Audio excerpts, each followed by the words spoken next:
Good morning, students. Today I am going to teach you the types of laser. So there are 4 types of laser: gas laser, solid laser, liquid laser and semiconductor laser.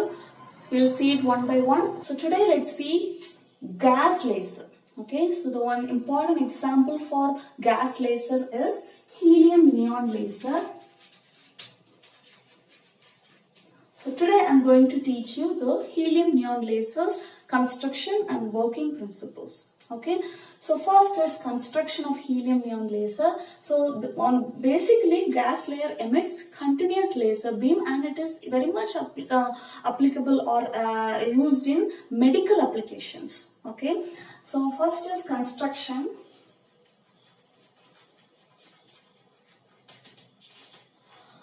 Helium neon laser first contains a gas discharge tube and then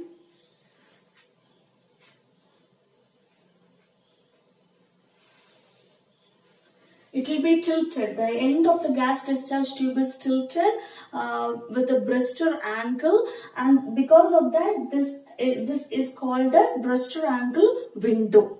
Okay, and this end also we have that. Okay, now at the two ends we have reflecting mirrors.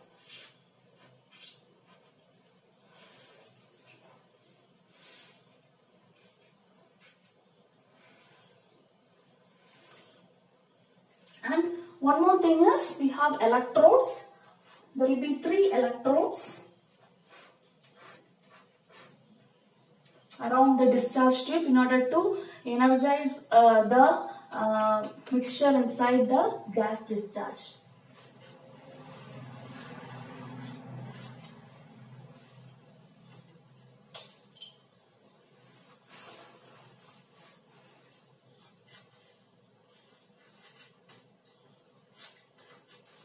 Okay, so at the end we'll have laser light.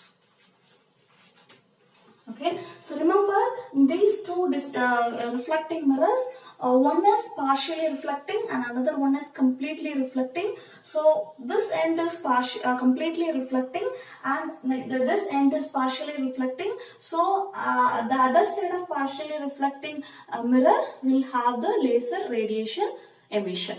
Okay, now inside the gas discharge tube we'll have a mixture of helium and neon. Okay, so the helium and neon mixture will be in the ratio of 10:1. Okay, 10 parts of helium and 1 part of neon. Okay, and the pressure for helium and neon will be, for helium the pressure will be 1 mm of Hg. 1 mm of Hg, and for neon the pressure will be 0.1 mm of Hg. Okay, so the amount of radiation coming out of this device will depends on 2 factors. One is the mixture. Okay, the mixture of the helium and neon gas, and the second one is the pressure. So the pressure, how much pressure it is?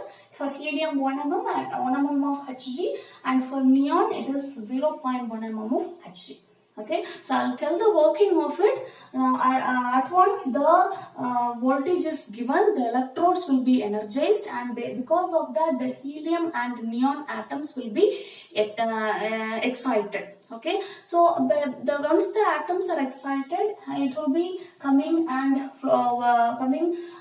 hitting these 2 reflecting mirrors, and it will be again energize the other atoms that are in ground level. So this process continues, and partially part of the laser waves will be coming out, and it will be emitted, and it will be reaching the targeted area. Let's see the principle of helium neon laser. So for studying this, we should draw the energy level diagram for helium and neon separately. Okay, so for helium,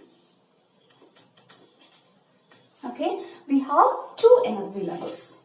Okay, we have 2 energy level. Let us assume the ground state energy level be G and the upper state energy level be H.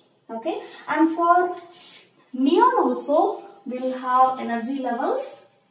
Ground state will be E1, and for neon we'll have 4 energy levels. Okay, so 4 energy levels: E1, E2, E3 and E4.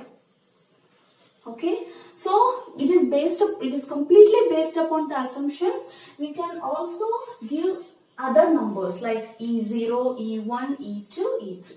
Okay, so based upon that we have to assign the values. Okay, that's it. So now let me explain the principle. So what will happen once the voltage is given? The electrical discharge will induce the helium atoms in the ground state to move to the upper state. Okay, so electrical discharge will induce the ground state atoms to the upper state. Okay, so this upper state electrons or atoms, again it will induce the neon atoms that are in the ground state to move to the excited state. Okay, the only reason is the energy level gap between the helium atom, okay, helium and the neon will be similar.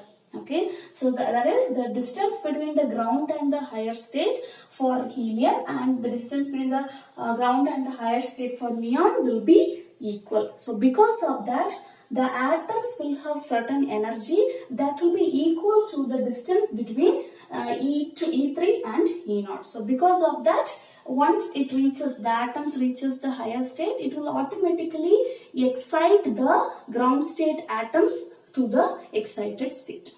Okay, so once it reaches the excited state E3, after the lifetime of the E3 completes, what will happen? All the atoms will go to E2, emitting some radiation, some laser radiation.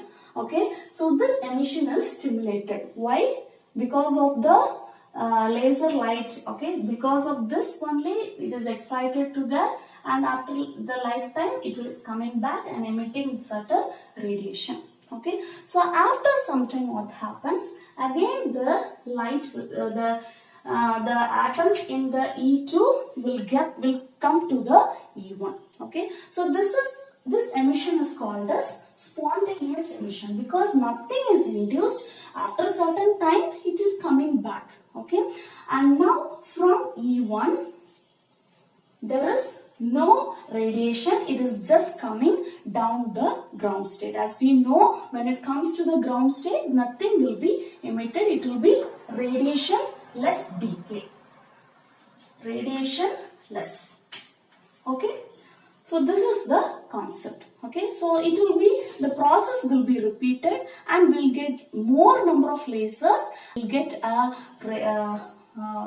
laser radiation of range 6238 Armstrong. So the wavelength of the radiation coming out of this laser device is 6238 Armstrong.